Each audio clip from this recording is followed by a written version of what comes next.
todos, sejam bem-vindos na nossa casa.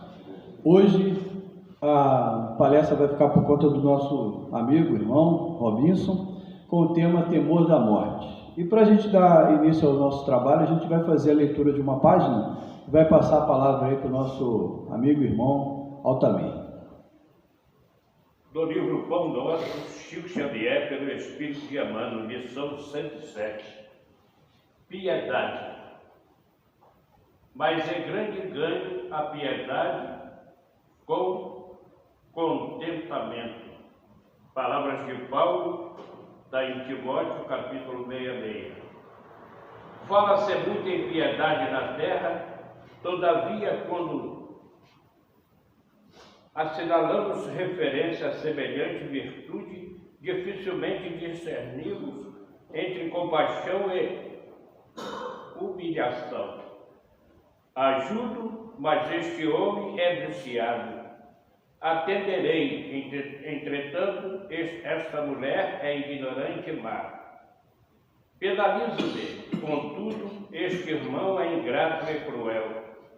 Compadeço-me, todavia trata-se de pessoa imprestável. Tais afirmativas são reiteradas a cada passo por lábios que se afirmam cristãos. Realmente, de maneira geral, só encontramos na terra essa compaixão de voz macia e mãos espinhosas. Deita mel e veneno, balsamiza feridas e dilaceras, estende os braços, a cobra dívidas de reconhecimento, socorre e espanta, ampara e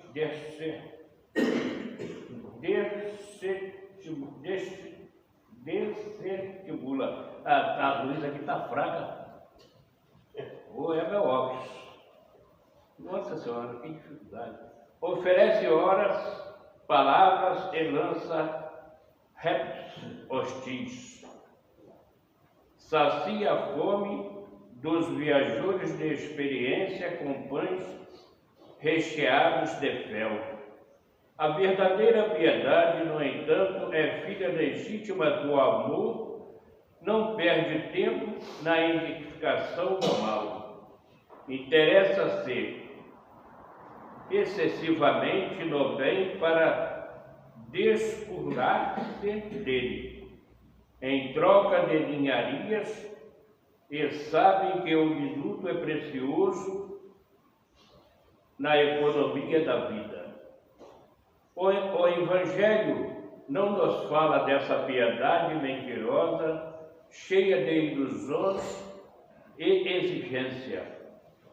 Quem revela energia suficiente para abraçar a vida cristã encontra recursos de auxílio alegremente. Não se prende às peias da crítica destrutiva e sabe semear o bem. Fortifica-lhe os germes, cultiva-lhes os rebentos e espera-lhe a frutificação. Dai-nos, Paulo, que a piedade com contentamento é grande ganho para a alma, é um verdadeiro. Não sabemos da outra que nos possa trazer prosperidade ao coração. Então é isso aí, essa lição 107 do livro Pão Nosso. Me desculpa aí a dificuldade para ler. Não sei se é o óculos ou a luz. A gente agradece aí ao Altamir a leitura da página. E a gente, antes de passar para o Robinho, a gente vai fazer uma prece aqui para começar o trabalho, né? Vamos elevar nosso pensamento e agradecer essa oportunidade. Amado Mestre Jesus, aos bons mentores, aos mentores da casa, Adolfo Bezerra de Menezes, que os trabalhos sejam encaminhados tranquilamente, que a espiritualidade esteja intuindo o nosso irmão para a mensagem que ele tem para nos passar hoje. Que a gente possa fazer nossas reflexões ao final da palestra e levar isso também para o nosso dia a dia. Então, te agradece mais uma vez e passa a palavra ao nosso irmão. Com a palavra, Robinson.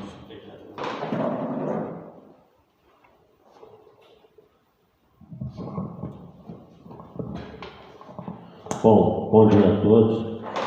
Como vocês sabem, foi anunciado que nesse domingo seria Ana Paula, né? Durante a semana a gente sempre avisa as próximas palestras lá do A Caminho da Luz.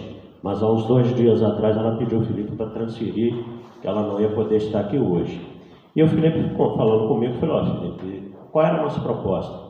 Eu ia encerrar o mês de agosto, a última palestra minha, no mês de agosto seria minha, uma homenagem ao livro Céu e Inferno. E se vocês não sabem, dia 1º de agosto agora, o Céu e Inferno faz 160 anos do seu lançamento.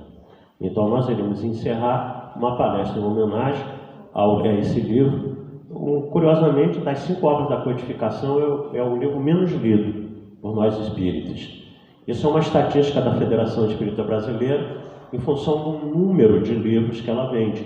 Então o Céu e Inferno é o livro menos vendido. Por ser o menos vendido, provavelmente o menos lido também.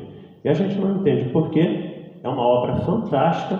Inclusive, numa Semana Espírita de Volta Redonda, nós falamos sobre a parte final lá, situação dos espíritos no mundo espiritual. E hoje nós já estamos preparando esse tema, que nós já temos ele há algum tempo, fizemos várias mudanças, para encerrar o mês de agosto comemorativo dessa obra fantástica. Escolhemos o capítulo 2 dele, Temor da Morte, que está na primeira parte, e que vai nos explicar e nos esclarece por que nós temos medo da morte. Mesmo nós espíritas, né? Mesmo as pessoas que têm outras religiões, quando chega na hora dessa passagem, muitas vezes as pessoas se assustam. Mas nós vamos ver que quem tem um conhecimento, como nós temos, deveria ser de uma forma mais tranquila, porque a morte é só uma etapa na nossa existência enquanto espírito imortal. A partir do momento que Deus nos criou, nós jamais iremos desaparecer. Na matéria ou fora da matéria, nós vamos continuar existindo. Agora é óbvio que essa separação é dolorosa, a gente sabe disso, nós vamos ver alguns slides. Essa semana, inclusive, tivemos, né, o desencarne do nosso querido amigo Manuel Coelho. É uma situação muito chata, porque a gente sabe que, por exemplo, nessa vida, nós não vamos ter mais contato com ele. E isso realmente é uma coisa que nos entristece, pelo companheirismo, pela amizade. Eu, no caso particular, viajei muito com ele, falava isso até nas palestras. Eu vi o Manuel fazer caridade como nunca vi ninguém fazer, pessoalmente. Eu vi o Chico Xavier fazendo os vídeos, os filmes, né, que tem sobre a vida do Chico. Mas eu costumo dizer, presencialmente, Manuel Coelho. Foi quem eu vi, quem eu tive oportunidade algumas vezes até ir com ele, subir aqueles morros de conservatória, parar no meio da estrada e falar: vamos aqui ver uma situação. E quando a gente entrava, era uma coisa tenebrosa. E ele lá todo mês levando mantimento, levando remédio. Então, até uma homenagem a ele nessa manhã, né, daquele que eu realmente vi fazer caridade verdadeiramente. E vai nos fazer falta, não resta dúvida. Ninguém é insubstituível, a gente sabe disso. Mas há pessoas que fazem falta. E para mim, pessoalmente, acredito que para todos vocês, já está fazendo, né? Bom, mas vamos em frente, né, já que a vida continua. Então, no capítulo 2 dessa obra fantástica, Kardec nos fala que, seja qual for, gente, eu não leio o slide inteiro, tá? Vocês sabem disso, né? Eu resumo, eu comento. Mas esse primeiro aí, tudo bem. O homem, seja qual for a escala da sua posição social, desde selvagem nós temos sentimento inato do futuro. A intuição nos fala que a morte não é a última fase da existência. Mas, curiosamente, como ele diz aqui no slide, né, as pessoas cuja perda lamentamos, elas não estão irremediavelmente perdidas. Simplesmente sai, como eu acabei de falar com relação ao Manel, do nosso convívio físico, mas continua existindo. E aqueles que têm uma sensibilidade mediúnica, muitas vezes conseguem sentir a presença desses amigos espirituais junto de nós. Outra coisa, perdão um pouquinho aí pela voz, né? Que eu estou com uma tosse aí já de 2, 3 semanas, eu estou agora no antibiótico, que peguei uma sinusite também. Mas, vamos em frente. Então a crença na imortalidade, como ele diz no outro parágrafo, é mais intuitiva, generalizada, muito mais do que a crença no nada. Hoje em dia eu costumo até dizer que as pessoas que se dizem que não acreditam em nada depois da morte, na realidade estão blefando. É muito mais prosaico do que sabedoria, porque no fundo não é bem assim não. É? Mesmo aqueles que se dizem materialistas, que não acreditam na vida espiritual, na hora que está chegando o momento de ir, a pessoa entra em desespero, pede a Pai que ajude. Mesmo aqueles que se dizem que não acreditam em nada, na hora, Deus me ajuda. Então demonstra isso. Agora, como ele fala aqui, então essas pessoas, muitas delas se apresentam possuídas de grande apego às coisas terrenas e temerosas desse momento. Esse temor é um efeito da sabedoria da providência, uma consequência natural do instinto de conservação. Por quê? Ninguém quer desaparecer. Isso é natural. Tanto é que a gente luta com a nossa saúde para que a gente continue sadio, para que a gente não pereça em função das doenças. É um instinto nosso, natural de conservação. Toda a vida animal, ela tem esse instinto de conservação. Enquanto também a gente não está suficientemente esclarecido acerca da vida futura, né? Então esse temor é natural. Eu não sei o que vai acontecer comigo depois que eu me for, então eu tenho medo. A proporção que o homem compreende melhor a vida futura, esse entendimento vai diminuindo. É o caso da doutrina espírita, que nos esclarece que a gente vai continuar existindo, de qualquer forma. Nós vamos continuar existindo de qualquer maneira. Para libertar desse temor, é preciso encarar, né, verdadeiramente do ponto de vista e ter penetrado no mundo espiritual. Nós espíritas, o privilégio que nós temos com relação às outras religiões é a quantidade de informação que os espíritas nos trazem em obras principalmente de André Luiz. André Luiz tem 13 livros chamados A Vida no Mundo Espiritual. Obviamente ele tem outras obras, as 3 obras, se não nos falha a memória, mas são 13 obras específicas em que André Luiz nos dá notícia de como é a vida no mundo espiritual. Então por isso que nós espíritas somos privilegiados nesse sentido. Enquanto as outras religiões têm um conceito diferente, que nós vamos ver nos próximos slides. No espírito atrasado, a vida material prevalece sobre a vida espiritual, né? Então é natural, ainda não tem essa compreensão, é natural que não queira desaparecer. O temor da morte decorre, portanto, de uma noção insuficiente da vida futura. Outra causa de apego às coisas terrenas é a impressão do ensino que relativamente se lhes é dado desde a infância, o ensino religioso. Eu não sei se vocês aqui são todos de berço espírita, eu não sou. Eu já falei aqui em outra oportunidade, né? Eu sou de berço católico, muito católico, que a minha mãe ela foi interna no colégio de freira, minha mãe era noviça na sua infância e juventude inteira.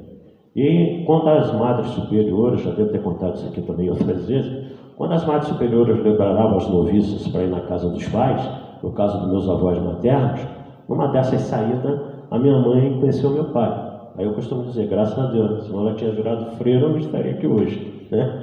E aí ela saiu do convento, casou com meu pai, gerou 5 filhos, né?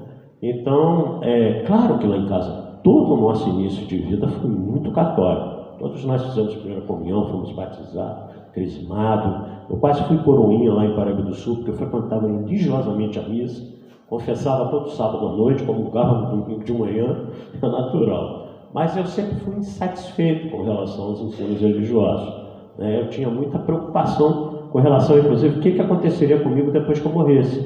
Porque a visão que eu aprendi no catecismo e nas missas era que, se a gente fosse muito bonzinho, a gente iria para o céu, ficava sentado ao lado de Deus por toda a eternidade, sentado nas nuvens, tocando harpa, contando anjinho para lá e para cá. E eu ficava assim, nossa mãe, eu não vou aguentar isso não, porque eu sempre fui muito agitado desde criança, muito bagunceiro. Eu falo, o céu para mim vai ser um inferno, se for desse jeito. Em contrapartida, se não tivesse uma vida muito retinha, inferno. Aí a coisa piorava mais ainda, né? Ficar cozinhando lá no caldeirão do capeta, naquele calor miserável, sem ar-condicionado, sem ventilador, sem nada. E eu também não ia me dar bem no inferno, não. Então eu fiquei sem posição no universo quando eu morresse, né? Porque eu era católico, eu morria, eu não desencarnava. E aí vem a história do purgatório. O purgatório vão te colocar lá e vão aguardar para ver qual vai ser a sua situação, né? Como é que você vai no futuro ser definido para onde você vai. E o purgatório para mim também seria uma coisa muito entediante. E aí eu tinha uma preocupação desde jovem, eu falei, eu não posso morrer.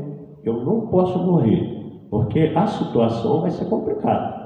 Até porque eu me conhecia, eu sabia que por céu eu não ia, né? Eu não tinha mínima condição de eu ir para o céu, e a coisa ia ficar muito feia. Até que depois eu conheci a doutrina espírita, e aí sim eu me encontrei aqui na EDAC, inclusive, minha primeira e única casa espírita, verdadeiramente.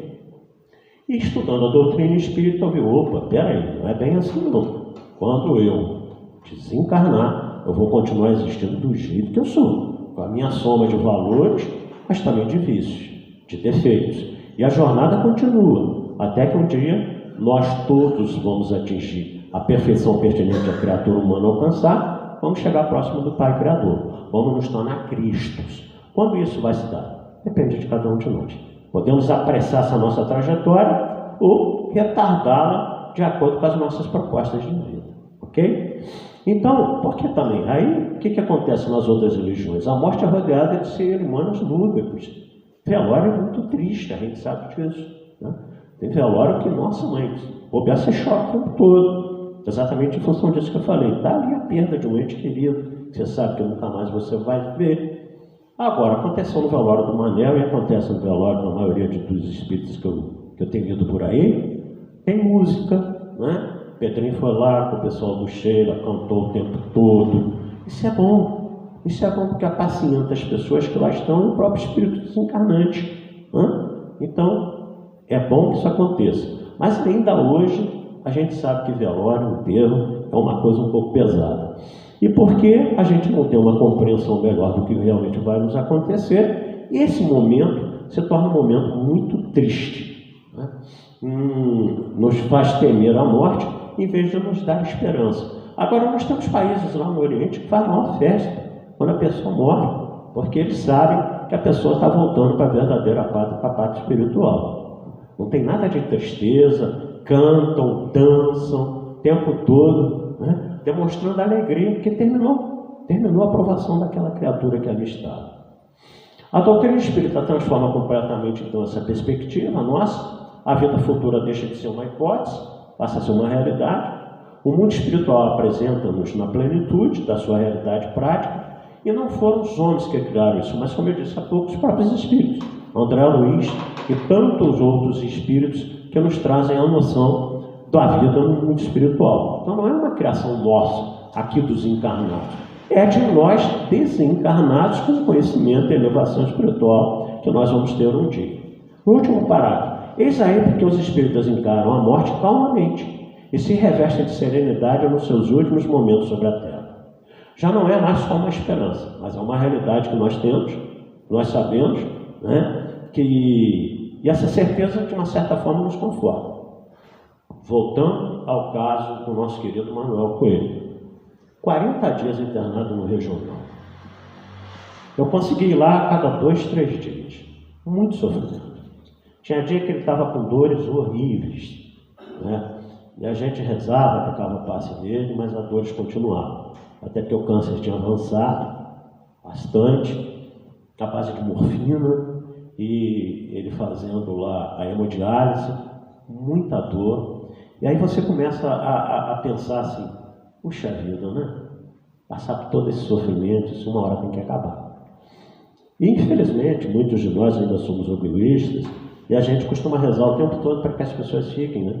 Tem um slide lá na frente que a gente vai ver disso, que a gente quer a presença da pessoa. Mesmo que para ela isso já não seja mais bom. Mesmo que para ela isso já esteja se tornando um tormento, um sacrifício muito grande. Mas nós espíritas não, nós entendemos. Tanto é que, não vou dizer obviamente nomes, mas eu conversava com várias pessoas lá no próprio hospital, as pessoas diziam, Robinson, já está na hora da gente, né? Pedir para o sofrimento do Manel. Ele está 6 anos nessa luta. 6 anos lutando contra o câncer. Ficou paralisado durante 10 meses, sem poder andar da cintura para baixo. Mas um guerreiro como poucas vezes eu vi alguém doente lutar tanto como ele lutou para não deixar nenhum dos seus compromissos. Ia daquele jeito que nós sabemos, 2, 3 vezes no conservatório, sem poder andar, colocávamos ele dentro do carro, chegava lá, tirava, colocava ele na cadeira de roda. Ou seja, mas assim a gente começa a ver, meu Deus do céu, tem merecimento para desencarnar. A verdade é essa, né? Já tem merecimento. Então a gente sabe que a vida futura é uma continuação da vida terrena e a gente começa a ficar mais confortável, mais consolado com relação a isso. Emmanuel, no livro Consolador, na questão 4.6, quando é perguntado a ele, é fatal o instante da morte? E Emmanuel nos responde, com exceção do suicídio, todos os casos de desencarnação são determinados previamente pelas forças espirituais que orientam a atividade do homem sobre a Terra. Na questão 872 do Livro dos Espíritos, resumo teórico da ação do homem, no 7º parágrafo, Kardec deixa bem claro lá que toda a nossa gênero de morte, da maneira que nós vamos desencarnar, já está determinado quando nós estamos no mundo espiritual. Nós sabemos de antemão como vai ser. E é por isso que às vezes a gente vê pessoas que desencarnam com absoluta tranquilidade, porque parece que retorna neles a lembrança daquilo que eles escolheram quando estavam no mundo espiritual. E o câncer, sem dúvida alguma, é uma doença depurativa. É uma doença que realmente dá tempo, como deu no caso dele, despedir de todo mundo, família. Foi a maior visita do hospital regional, acho que de todos os tempos. O pessoal falava para a gente lá. Então teve tempo de despedir de todo mundo, né, nesse tempo todo que ele ficou internado. Dá tempo de refletir, de meditar. Eu me lembro que uma das conversas com ele lá, a única preocupação dele era a continuação do trabalho em conservatória em Pinheiral. Eu dizia para ele, fica tranquilo, cara, está tudo acontecendo. As pessoas que estão lá estão tocando, a gente vai continuar ajudando do jeito que nós estamos ajudando, mas ainda preocupado, coitado, com a continuação dessa obra fantástica que ele fez, né, principalmente o conservatório. Na questão 47, proporciona a morte mudanças inesperadas e certas modificações rápidas, como será de desejar, e aí Emmanuel nos responde que a morte não prodigaliza estados miraculosos para a alma. Morrer é mudar de plano como alguém que se transveste de um lugar para outro, sem que isso altere as virtudes e os vícios. Não é pelo fato da gente mudar de Volta Redonda, por exemplo, vou morar agora no Rio de Janeiro, que eu vou chegar no Rio outra pessoa. Eu sou a mesma pessoa no Rio de Janeiro que eu era em Volta Redonda. Então isso vai acontecer conosco no mundo espiritual. Nós não vamos sair dessa vida com asinhas de anjo, porque acabamos de entrar no mundo espiritual, não. Vamos ser os mesmos. E por isso que a gente tem que ter muito cuidado o que é que nós estamos fazendo em vida. Porque é isso que vai determinar o nosso futuro no mundo espiritual. Nós vamos ver no slide mais para frente. Algumas concepções com relação à morte. Eu disse para vocês, eu não tiver. A morte é o nascimento no mundo desconhecido. O recém-morto e o recém-nascido procuram acostumar-se. O morto aos órgãos psíquicos, que não tem mais os órgãos sensórios. E quando nós voltamos, reencarnamos, aí são os órgãos sensórios, paladar, tato, visão, audição, né? São os nossos sentidos físicos. Então o Tibete tem plenamente consciência disso. Sócrates dizia a seus discípulos, ou a morte ou o aniquilamento, nada seria uma noite sem sonhos, ou será uma felicidade encontrarmos e nos entretermos com os sábios. Então, Sócrates dizia, só tem essas duas possibilidades. Ou vai acabar tudo e eu não vou me encontrar com ninguém, ou eu vou continuar e vou me encontrar com os sábios. E ele era o maior sábio que nós temos conhecimento da Grécia. Plutarco escreveu que mais remotos legisladores da Grécia Antiga, como Tepetólogos, Aleuco, Minos, esses eram legisladores, faziam leis gregas, tá? Licurgo, Carona, Solo fundamentaram suas leis no dogma da imortalidade da alma, do qual deriva a recompensa dos bons e castigo dos maus. Gente, a nossa lei latina, ela é baseada na lei romana, a lei romana é baseada na lei grega, tá? Os gregos foram os primeiros no Ocidente que formularam as leis. Então, o que acontece? A gente ri hoje em dia, quando a gente vê uma pessoa condenada, no Brasil não, no Brasil o máximo que se fica preso é 30 anos. Mas os gregos condenavam a pessoa a 400 anos, 300 anos. Isso estava na lei que esses caras aqui escreveram, né? E aí a gente ficava assim, condenar uma pessoa a 300 anos, se ela vai viver no máximo 80, 90 anos, os gregos não condenavam a matéria, os gregos condenavam o espírito. Por isso que as leis gregas condenavam as pessoas àqueles anos. E a gente fica assim, poxa, a pessoa desencarna, reencarna e continua condenado pela lei humana, né? o espírito continua carregando aquela culpa durante tantos anos. E algumas leis, como as romanas também baseadas nisso, tinham condenações muito rigorosas. Aqui no Brasil foi amenizado com a pena máxima aí de 30 anos. A gente acha engraçado ainda. Pessoa condenada a 40 anos, 50 não vai viver até lá. Mas é o espírito que os criou condenado. O budismo apresenta ideias adiantadas e alguma parte do budismo semelhante à doutrina espírita. O espírito é submetido à roda das reencarnações, das encarnações. Vai ao espaço e volta sem ainda ter necessidade da vida no mundo material, onde aqui, dizem os budistas, a gente passa por um banho d'água lustral. Olha a semelhança com a doutrina espírita, em que os ensinos de um lado e os sofrimentos do outro fazem esse trabalho de purificação, até que nós não tenhamos mais necessidade de encarnar. Os budistas acreditam que nós vamos para o Nirvana, que é o mundo celeste junto de Deus. Ok? Mas na questão 68, qual a causa da morte dos seres orgânicos? Esgotamento dos órgãos. É natural. Um dia nossos órgãos vão parar de funcionar. Né? Então, muitas vezes, quando a gente até não se cuida fisicamente, a gente começa a ter falência de alguns órgãos, como é natural. Né? Falência renal, falência pulmonar, falência do coração, e uma série de coisas. E aí nós vamos morrer, o corpo físico. Vai voltar a química inorgânica do subsolo quando nós formos para o cemitério. Né? Então eu botei até um esqueletinho aí, porque a gente às vezes fica muito preocupado em emagrecer, academia, não sei o que lá. Quando morrer a gente vai ficar chutinho. Né? Fininho, né, Mimi? A gente vai ficar levinho. Composição orgânica do homem adulto. O homem adulto possui trilhões de células no seu organismo. As sanguíneas se renovam entre 90 e 120 dias. Por isso que é comum dizer que você pode doar sangue a cada 3 meses.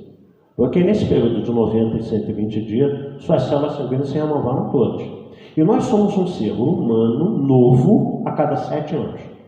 Todas as nossas células do corpo, com exceção dos neurônios cerebrais, a cada 7 anos se renovam. Mas vamos perdendo a energia, o nosso princípio vital. Vamos enfraquecendo. E é por isso que, embora troquemos de células, a nossa aparência física vai modificando para aquilo que a gente chama de envelhecimento. Basta que nós nos olhemos no espelho, nós não somos mais os mesmos que eram há muito tempo atrás. É natural nesse processo de envelhecimento que vamos nos esgotando e vamos chegar ao momento que vamos passar. Que sucede na questão 149 do Livro dos Espíritos, tá? Sempre que tem um LE, Livro dos Espíritos, na questão 149, que sucede a alma no instante da morte? Volta a ser espírito. Simplesmente isso. Volta ao mundo dos espíritos, onde se apartaram momentaneamente. É outro conceito que nos tranquiliza com relação a essa passagem, que a nossa verdadeira vida não é aqui, é no mundo espiritual. Por quê? Nós somos criados por Deus humano, a sua imagem e semelhança. Está na Gênesis mosaica. O que é a imagem e semelhança de Deus? Nós somos seres espirituais, portadores de raciocínio. Então nós não fomos criados de matéria. Mas Deus nos coloca nas vivências materiais, porque em muitos materiais como a Terra, que nós vamos ser testados. E nós vamos ser testados através das tentações, dos vícios, para ver se nós conseguimos crescer quanto espírito. Então é aqui que nós vamos viver as vicissitudes materiais, que vai nos fazer progredir enquanto espírito que somos. Então, quando a gente morre, a gente volta à verdadeira vida, que é a vida no mundo espiritual. Na questão 150, a alma após a morte conserva sua individualidade, uma vez que não tem mais o corpo material? Claro, sim. Nós somos criados por Deus individuais, criaturas individuais, desde o primeiro momento quando Ele nos criou. Aliás, na Gênesis bíblica está lá que um dia Deus resolveu criar o homem à sua imagem e semelhança, né? E os criou homem e mulher, macho e fêmea, simbolicamente Adão e Eva, é o tema da manhã de hoje. Na questão 150b, a alma nada leva consigo deste mundo, nada a não ser o desejo de ir para um mundo melhor. Quem não tem aqui? Quem de nós aqui na manhã de hoje não tem um desejo de hora que sair daqui, desse corpo físico, de ir para um lugar melhor? Aliás, depois das obras de André Luiz, como eu disse há pouco, as 13 obras da vida no mundo espiritual, todos nós queremos ir para o nosso lar, né? Natural. ficar sentado na beira daquele lago lá, vendo aqueles concertos de piano lá, né? De violino. Mas não podemos nos esquecer que antes do André Luiz ser guindado ao nosso lar, ele ficou 8 anos do nosso tempo aqui na Terra no umbral. Né? Então, será que nós temos condição de desencarnar e de ir direto para o nosso lar ou para alguma colônia espiritual boa assim? Vai da consciência de cada um de nós. E então, a alma vai cheia de lembrança, cheia de doçura ou de amargor, conforme o uso que tenha feito aqui na Terra. Por isso que nós falamos há pouco. A nossa vida é feita de propostas. O que nós estamos nos propondo? Estamos nos deixando levar por essa série de problemas que aí estão. Nós estamos vivendo uma época muito complicada na humanidade, em que nós precisamos trabalhar demais a nossa mentalização. As pessoas estão se perturbando de uma maneira, principalmente com relação à política, que eu fico assim, sabe? Às vezes eu fico, meu Deus, até espírita, como é que pode, né? Entra numa paranoia, numa coisa, com todo o conhecimento que a gente tem, que tudo isso aí é passageiro. Tudo isso aí é passageiro. Cada um será responsabilizado de acordo com as suas obras, com as suas atitudes. Não somos nós que vamos julgar ninguém, que nem Jesus julgou. Quem julga é Deus. E nós sabemos que no momento de transição planetária como a qual nós estamos pensando, o problema não é só no Brasil, o problema é no mundo. É um ajuste que nós estamos vivendo. E só vão ficar aqui espíritos, como diz Emmanuel no livro Fonte Viva, espíritos regenerados. É natural, o mundo de regeneração não quer espíritos inferiores. Espíritos arraigados no mal, na violência, no assassinato, no homicídio, na corrupção, não vão ficar, não é categoria de um planeta para esses espíritos.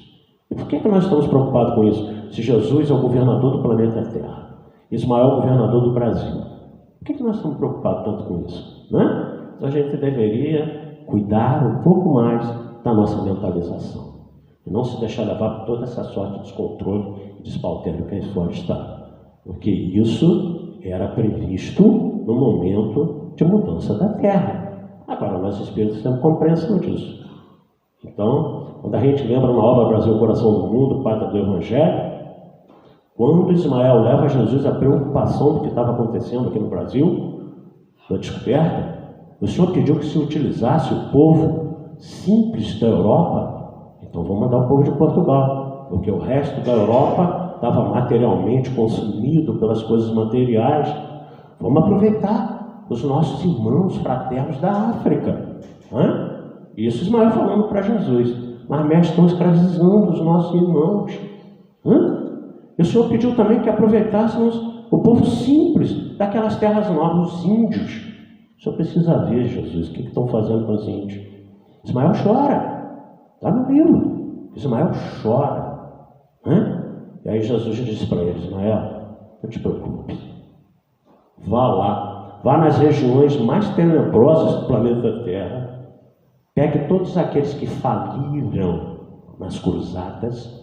Pede todos aqueles que faliram na Idade Média, pega todos os religiosos que faliram há 3, 4 mil anos. Ismael pensou assim: o que ele vai propor? Aí Ismael parece que daria uma relaxada assim na cadeira e estava sentado. Senhor, qual é a ideia? Jesus diz assim: leva tudo para o Brasil. Por isso nós somos Coração do Mundo, que alberga os falidos de todas as épocas da humanidade, dentre os quais muitos de nós nos incluímos, os falidos de longa era. Então, por isso é a pátria do Evangelho, para mexer agora nos nossos corações, para não continuarmos fazendo. Robinson, mas estão falhando? Então, muitos estão fracassando de novo. Paciência. Morte, desencarnação e desligamento são coisas diferentes. Morte é quando o corpo físico para de funcionar, principalmente na parada cardíaca, porque às vezes para até outros órgãos, enquanto o coração não para, a gente não morre. Desencarnação, o próprio nome já está dizendo, deixar a carne pelo processo chamado morte, quando o espírito deixa a carne. Desligamento, depende da evolução de cada um. Tem espíritos que são desligados no mesmo momento que acabou do corpo físico parar, perecer.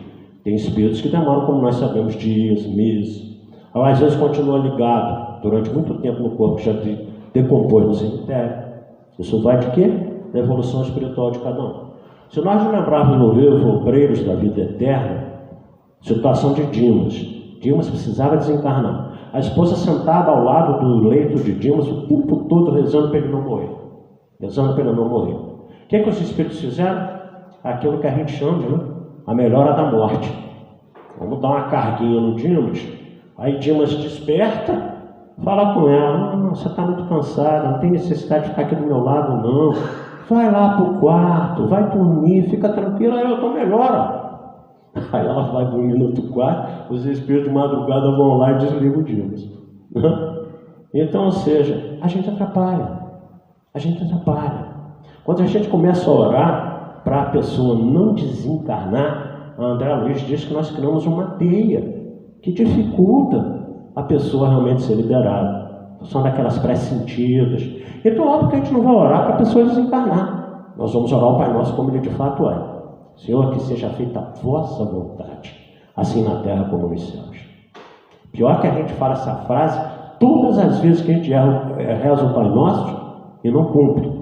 Então eu costumo dizer, é preferível trocar a frase. Já que a gente quer rezar o Pai Nosso, não abra mão de rezar o Pai Nosso. Senhor, que seja feita a minha vontade, assim na terra como no céu. O Senhor faz a sua, mas não do jeito que eu quero. Ou então a gente ora o Pai Nosso do jeito que é e espera. Porque Deus sabe de coisas que nós não sabemos. Nosso tempo é diferente do tempo de Deus.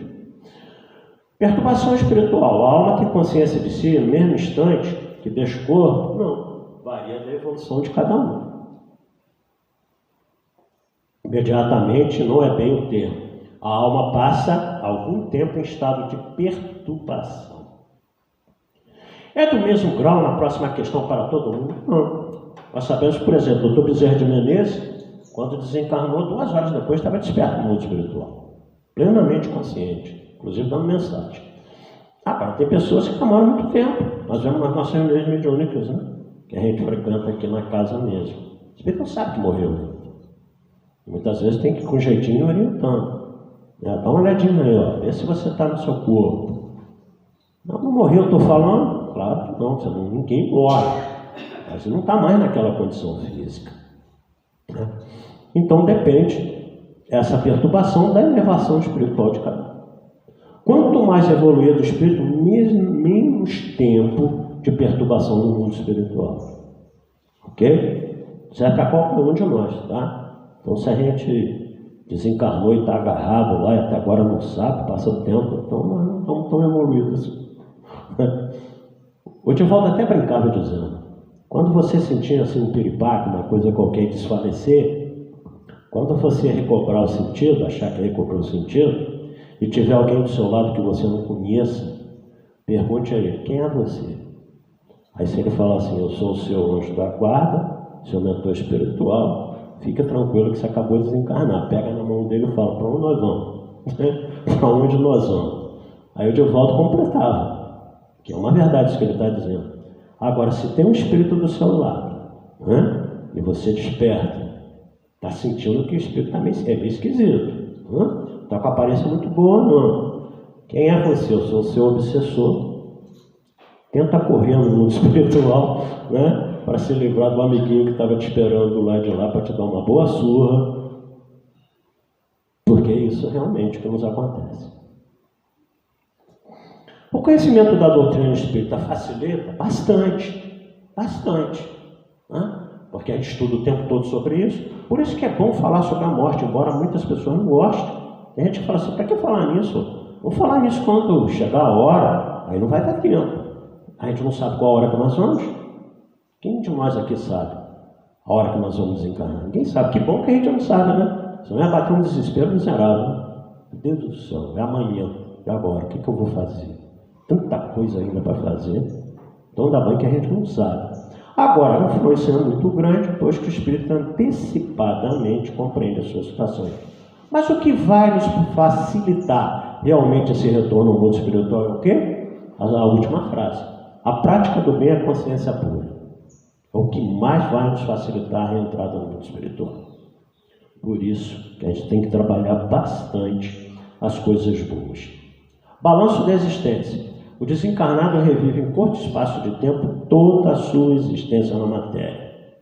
E eu sou testemunha viva, auditiva, ocular, de que isso é verdade. Tá?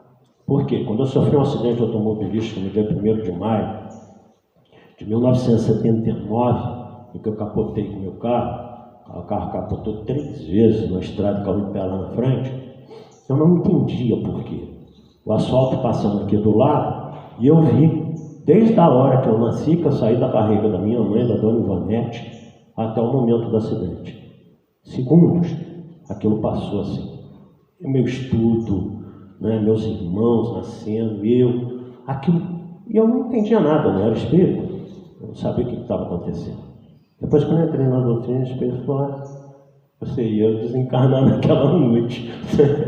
Só que eu não sei porquê, estou aqui até hoje, não tinha a mínima ideia. Eu acredito até que os espíritos ficaram com dó. Falaram assim: tadinho, é tão problemático, é tão complicado, vou deixar ele mais um tempinho aí, que é para ver se ele se ajusta um pouco mais, né? É tão perturbado, né? E realmente, isso é verdade, porque eu vivi isso. E você revive instantes toda a tua vida, quando você está no momento de desencarne. Pensamento de Chico Xavier: o que mais vai nos afligir do lado de lá? Consciência do tempo perdido. No além é a consciência do tempo perdido. Meu Deus, quanta coisa eu podia ter feito, quanta ajuda eu podia ter dado, quanto bem eu deixei de praticar, quantas coisas ruins eu fiz que eu podia ter evitado. Eu errei mesmo, tendo conhecimento. É a nossa consciência. O nosso, do lado de lá, quem vai nos cobrar não é ninguém. O espírito com uma relação do nosso débito, nada disso. Tem até historinha sobre isso, do livro Contos de Apólogos, exame da ficha. Mas, na realidade, o que vai nos doer profundamente é a nossa consciência. Porque a nossa consciência vai ser passada em revista. Nossa, quantas horas de ociosidade, né? Puxa vida, quanta coisa você podia ter feito. Como você descuidou de você, da sua saúde, dos seus bens espirituais, dos seus dons, do trabalho que você podia ter feito e não fez, negligenciou por medo, por preguiça, por uma série de coisas. Quanta dedicação às coisas do mundo material e nem tanta dedicação às coisas do mundo espiritual, né? Ou seja, aquilo que eu acabei de falar, melhorando a nossa mentalização, melhorando o nosso pensamento. Estamos vivendo uma época de enorme depressão, exatamente por causa disso, que as pessoas não estão cuidando da sua espiritualidade. Eu acredito que nós estamos vivendo uma época de depressão semelhante à pós-guerra mundial. Porque só quem assiste vídeos como eu assisto da Segunda Guerra, da Primeira Guerra Mundial, sabe o que aconteceu com a humanidade naqueles períodos. Então, realmente é muito deprimente o que passamos nós, muitos de nós estamos encarnados lá naquela época, nós estamos passando hoje, essa mudança do planeta. A gente sente uma pressão no mundo todo, né? Psicológica, como se realmente a coisa estivesse apertando-nos. Então esse é o momento que a gente tem que cuidar mais da nossa espiritualidade. As coisas do mundo pertencem ao mundo e serão resolvidas não por nós. Não acreditem em salvadores da pátria, nem no Brasil, nem no mundo. Quem vai mudar a situação do planeta Terra são os espíritos que estão trabalhando para isso. Essa plede de espíritos que está vindo de outros mundos mais evoluídos do que o nosso. Eles é que vão dar jeito dessa estrutura fracassada e falida de muitos de nós. Ok? Então aguardemos, oremos e tenhamos assim a perseverança no bem, que é isso que nós precisamos fazer. Alguns avisos do além, lá no livro do Richard Simonetti, Quem Tem Medo da Morte. Algumas pessoas recebem uma espécie de aviso, mas não sabe o dia, claro. O Dr. Flávio Pinheiro, médico de Pitinga, procurou o Richard Simonetti. História real, contada pelo próprio Richard, para convidá-lo para o ofício fúnebre dele. Aí o Richard falou: que é isso, doutor Flávio? O senhor está bem e tal. Não, Richard, eu vou ser submetido a uma cirurgia cardíaca. E estão me avisando que, né? O Richard falou: não, nada disso, hoje em dia está tão fácil as cirurgias cardíacas e tal, né? Está fácil, está aí com a gente até hoje, graças a Deus. Está tão fácil, né? Não vai ter problema nenhum, não.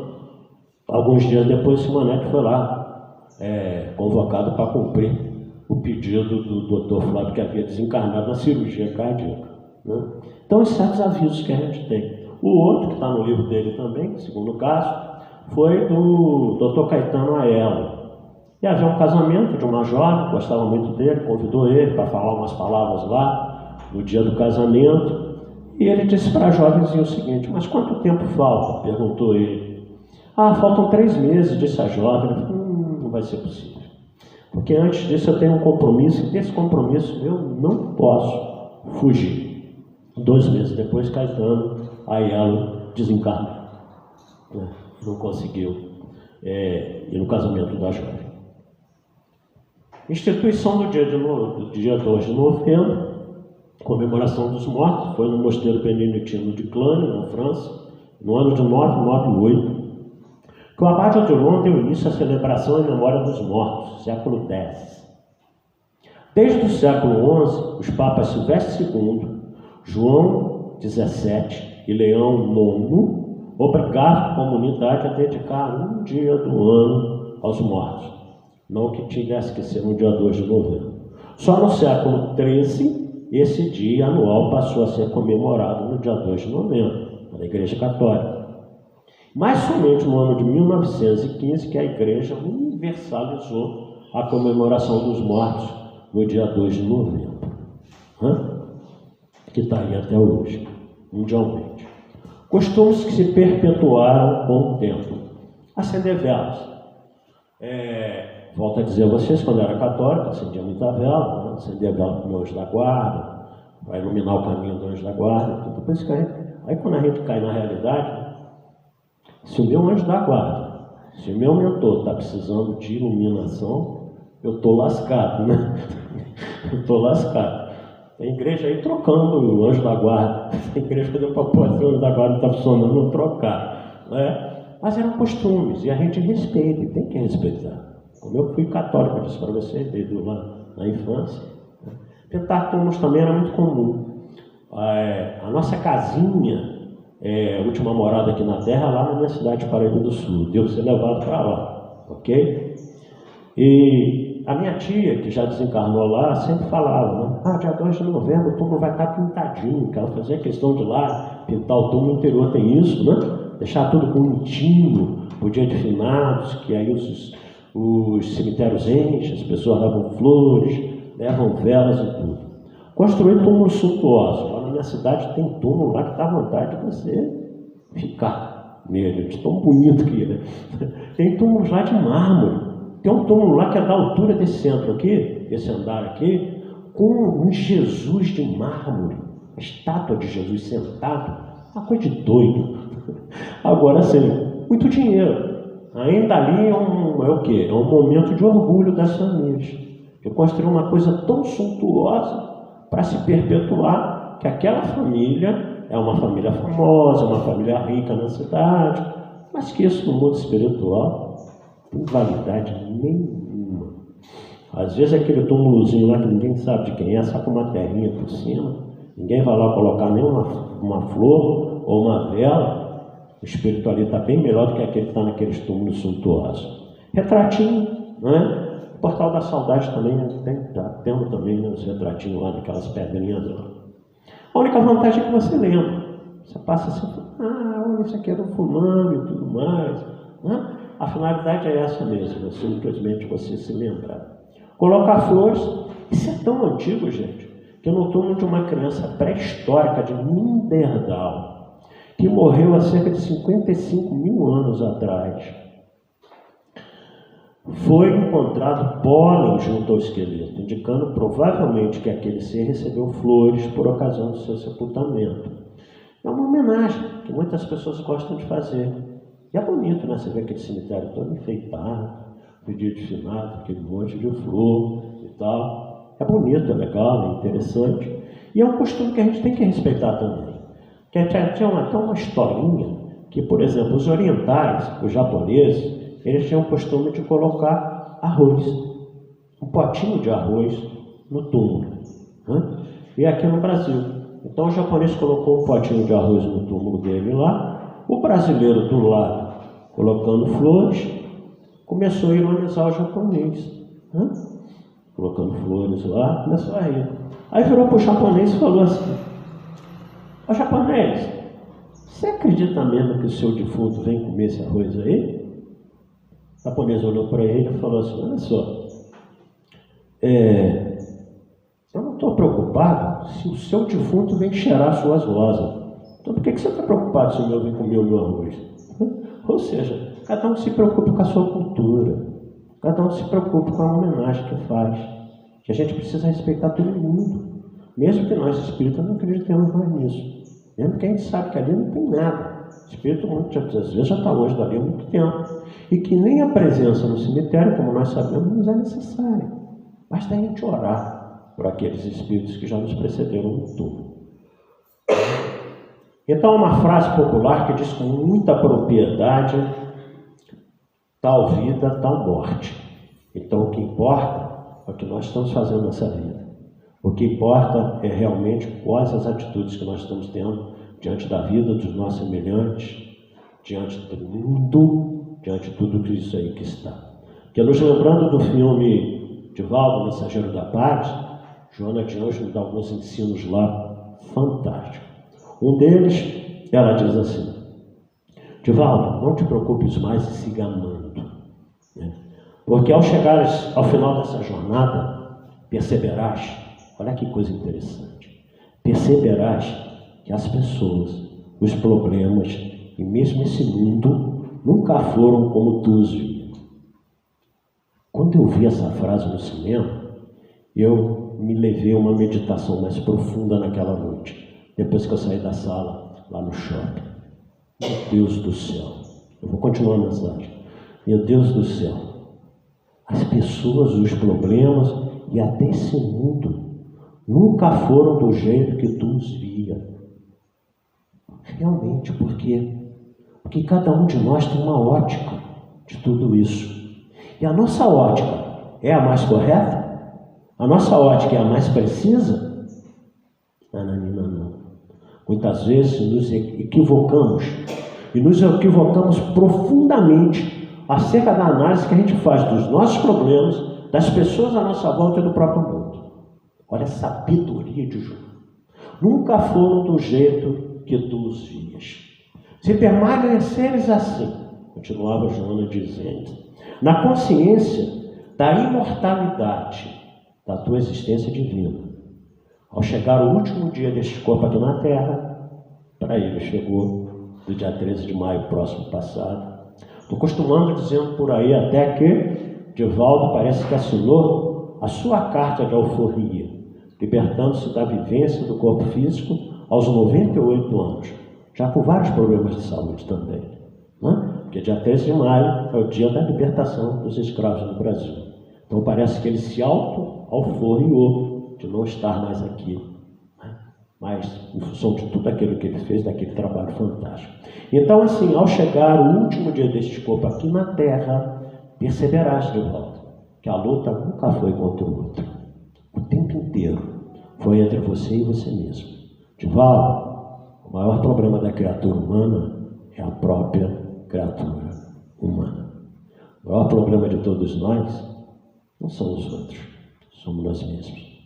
O dia que nós tivermos essa consciência, parar de colocar coisas nos outros, maneira de ser, como devem agir, de que maneira deve se comportar com relação a nós, e preocuparmos um pouco mais com a nossa essência divina, como diz Joana, quando nós tivermos um pouco mais de consciência de que nós é que precisamos mudar, a nossa vida será em plenitude e a nossa morte uma passagem muito mais tranquila. Preocupemos-nos um pouco mais conosco mesmo, com tantas coisas que nós temos que mudar, com tantas coisas que nós temos que acertar. Pessoalmente, eu costumo sempre dizer, tantas falhas, tantos erros, que eu não me perdoo, num certo sentido de que não deveria ter errado, mas já que errei, eu agora tenho que seguir adiante e tentar não errar mais com mais ninguém, e tentar ser, a cada dia, uma criatura melhor, lutando contra as minhas imperfeições, não contra dos outros, porque cada um é um problema seu em si mesmo. Que Jesus nos abençoe a todos nessa manhã de domingo, que a gente possa continuar orando por aqueles que nos precederam no túmulo, como eu disse lá no início, manhã de hoje, uma homenagem ao nosso querido amigo, irmão Manuel Coelho, né? Sabemos que ele está com certeza num lugar tranquilo, por tudo aquilo que ele fez, um exemplo de vida para todos nós, um guerreiro diante de tudo aquilo que ele estava vivendo, e jamais deixou de trabalhar, jamais deixou de ter um sorriso, nos ensinando o caminho do bem, o amor ao próximo, que é isso que realmente irá nos dignificar nessa existência atual. Que Deus nos abençoe a todos, agora e sempre, que quando chegar a nossa hora, a gente possa ir tranquilamente, pelo menos com a consciência de que mesmo não conseguindo realizar tudo aquilo que nós pretendíamos, nós fizemos aquilo que nos foi possível, mas que realmente nós possamos fazê-lo. Brilha a vossa luz, dizia Jesus, brilhemos a nós.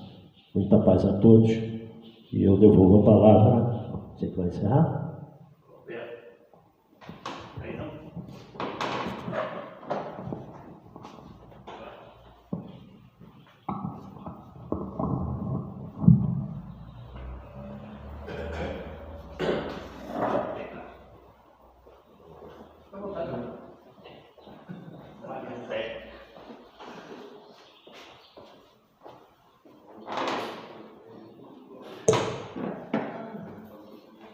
A gente agradece ao Robinson imensamente, sempre muito conciso nas suas palavras, e que tudo que ele tenha falado a gente possa ter absorvido. Plantando paz. Segunda, de 8 às 9, e sexta-feira, de 16 às 17 horas. Mais algum recado? Não, só a próxima palestra. Próxima palestra na quarta-feira, com Carlos Luiz, Carlão, a paciência.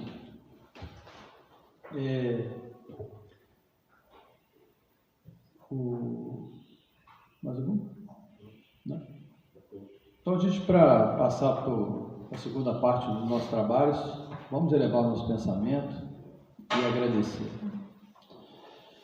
Amado Mestre Jesus, aos mentores da casa, a Adolfo Bezerra de Menezes, a gente agradece a oportunidade que a semana que começa amanhã a gente possa renovar a nossa fé, nossa esperança nesse mundo melhor, que a gente possa contribuir também para esse mundo melhor, que a gente vibre aí para os nossos irmãos que estão em dificuldades, que a gente também possa não só oferecer a caridade material, mas também a caridade espiritual. Que os bons amigos espirituais também amparem a todos nós, em especial ao nosso irmão Manuel Coelho, né, que desencarnou na quinta-feira, que deixou para a gente bons exemplos aí. Então, por tudo isso a gente agradece. Que assim seja. Para quem desejar o passe, só aguardar no salão. A equipe de passe, quem tiver em condições, por favor, se dirigir. Quem tiver necessidade, é só aguardar.